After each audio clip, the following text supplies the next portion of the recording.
ఒక్కో వార్డులో సుమారు 800 నుంచి 1000 ఓట్లు ఉండటంతో మధ్యాహ్నం 12 గంటల కల్లా తొలి రౌండ్ ఫలితాలు వచ్చే అవకాశం ఉంది. కౌంటింగ్ కేంద్రాల పరిసరాల్లో సెక్షన్ 163 అమల్లో ఉంటుందని అధికారులు తెలిపారు. విజయోత్సవ ర్యాలీలకు సంబంధించి పోలీసులు ఇప్పటికే కొన్ని ఆంక్షలు విధించారు. ఉద్రిక్తతలకు తావు లేకుండా కౌంటింగ్ కేంద్రం చుట్టూ 100 మీటర్ల వరకు ఎవరిని అనుమతించబోమని తెలిపారు. సాయంత్రానికి అన్ని మున్సిపాలిటీలు, కార్పొరేషన్ల పూర్తి ఫలితాలు వెలువడనున్నాయి. విజయంపై 3 ప్రధాన పార్టీలు కాంగ్రెస్, బీజేపీ, బీఆర్ఎస్ ధీమా వ్యక్తం చేస్తున్నాయి.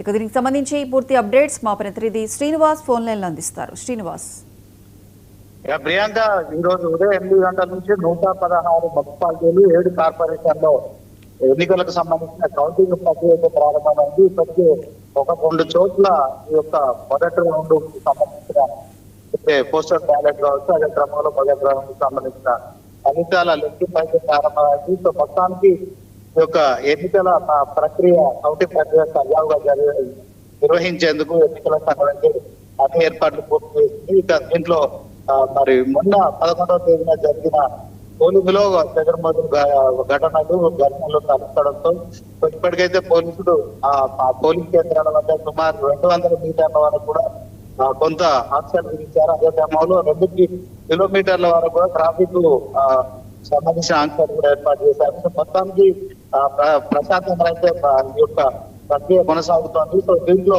టీఆర్ఎస్, బీజేపీ, కాంగ్రెస్ 3 ప్రధాన పార్టీలు కూడా ఫలితాలలో బాగా ఆధిపత్యం ఉంటుందని ధీమా వ్యక్తం చేస్తున్న నేపథ్యంలో మధ్యాహ్నం కల్లా 12 గంటల కల్లా మొదటి ఫలితం అయితే మొదటి రౌండ్ సంబంధించిన ఫలితం వచ్చే అవకాశం ఉంది.